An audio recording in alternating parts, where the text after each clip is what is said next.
Quel est le mot de l'année 2017? Réponse tout de suite dans la une francophone du 64 minutes.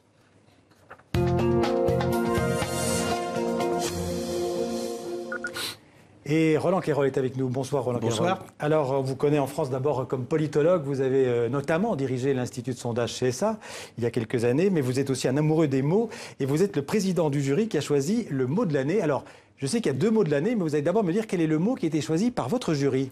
Alors, le jury a choisi comme mot renouvellement. Renouvellement. À vrai dire, on avait d'abord fait une sélection où on avait mis cette année beaucoup de mots politique, parce qu'il nous a semblé que ça avait été une année très politique. Je vais en citer quelques-uns. Oui. Brexit, clivant, post-vérité, fictif populisme.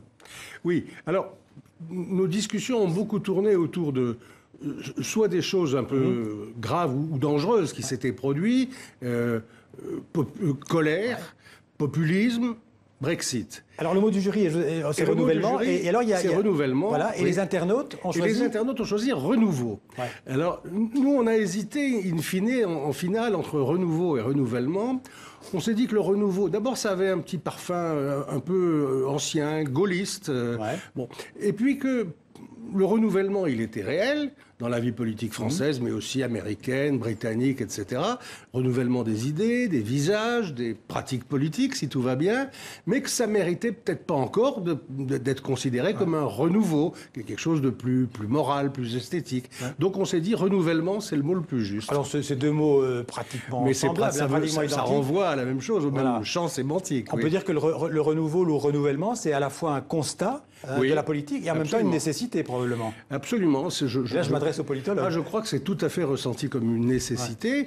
Et c'est pas pour rien que l'élection d'Emmanuel Macron ici a été accueillie dans le monde entier avec un soulagement et souvent une sympathie active. Et d'ailleurs, c'est amusant parce que les internautes qui ont voté, il y a 135 000 internautes qui ont voté, dont ceux de TV5 Monde. C'est plus que l'année dernière, je crois, dans les 100 000. On était presque à 100 000, on est à 135 000, ça monte chaque année, merci aux internautes.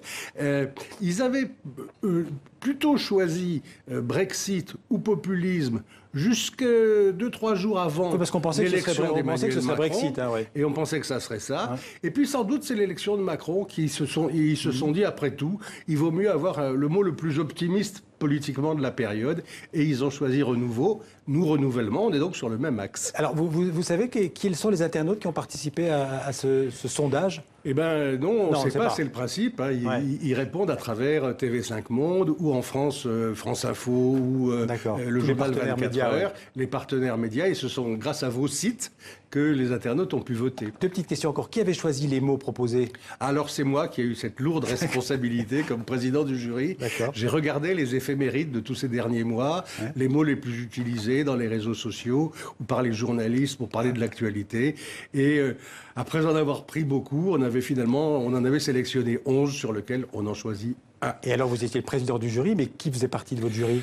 Alors, il y a à la fois des journalistes, des enseignants, des sémiologues, bref, des gens qui ont avec les mots des rapports quotidiens, mais assez différents, avec différents regards, ce qui donne, je vous assure, des discussions plutôt intéressantes et passionnées au sein du jury. On peut dire, Roland Quérol, que finalement, les mots, c'est un peu l'air du temps qu'on respire. Mais c'est l'air du temps qu'on respire. Et quand on regarde les mots qui ont été choisis chaque année, on voit qu'il y a une espèce de logique, qu'il y a quelque chose qui reflète bien, en effet, l'air du temps de l'actualité de l'année. Merci Roland Quérol, et sûrement à l'année prochaine pour un nouveau mot de l'année. Merci beaucoup. Plaisir.